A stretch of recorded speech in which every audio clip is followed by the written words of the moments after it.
আমার ছেলে তার ঠাকুমার ভালোবাসা থেকে বঞ্চিত। হ্যাঁ, কথাটা শুনতে অবাক লাগলেও এটাই সত্যি। আসলে এরকম অনেক অনেক পরিবার আছে যারা সেই ছোট্ট গোপাল সোনাটা তার ঠাকুমার ভালোবাসা পায় না। হ্যাঁ, আমি একদম কথাটা ঠিক বলছি।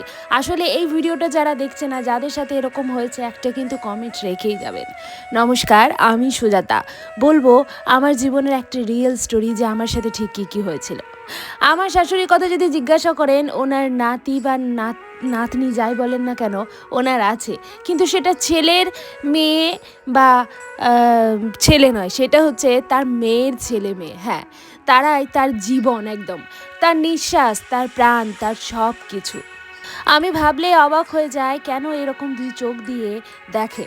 আসলেই তো মেয়ের হোক কিংবা ছেলে, নাতি হোক বা নাতনি, তারই তো তার একটা ভালোবাসার জিনিস। কেন এমনটা করে উনি, আমি আদৌ বুঝে পাই না। আমার ছেলের শরীর খারাপ হলে একবার জিজ্ঞাসাও করে না, তাকে দেখতেও আসে না, অথচ তার ছেলে মা বলতেই অজ্ঞান।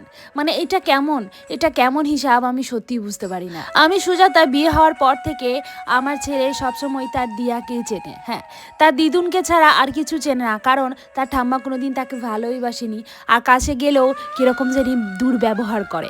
আর এটা সেটা করলেই নাকি মায়ের দোষ, মা এটা করে তো ছেলে তো এটা করবেই, তাই না? এরকম এক এক ধরনের এক এক রকমের কটূক্তি সবসময়। আসলে সবসময় আমার ছেলের কাছে উনি প্রমাণ করতে চান যে আমি কতটা খারাপ সেটাই বোঝাতে চান। আমার মনে হয় যে কয়েকটা দিন পর ও যখন কথা বলতে পারবে, ও যখন জানতে পারবে, তখন হয়তো তার মনের মধ্যে এরকম একটা ধারণা পুষে দেবে আমার শাশুড়ি যে তার মা খারাপ।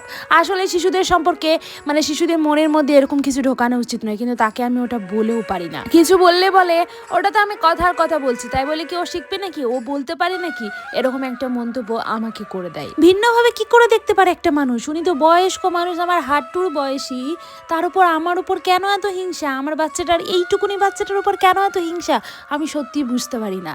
যখন তার মেয়ের ছেলে মেয়ে আসে, কত আদর, কত আপ্যায়ন। হ্যাঁ, মানে এটা ওটা খাবার একটার পর একটা রেডি, মাছ মাংস ডিম থেকে সব কিছু মুখের কাছে রেডি।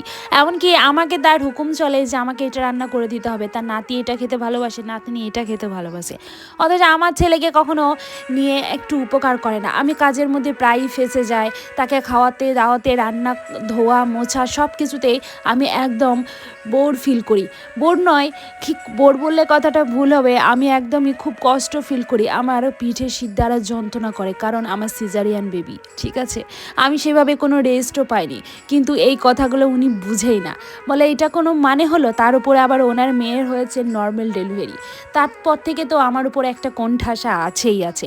আমি নাকি ইচ্ছে করে সিজার করেছি, আমি নাকি নর্মালি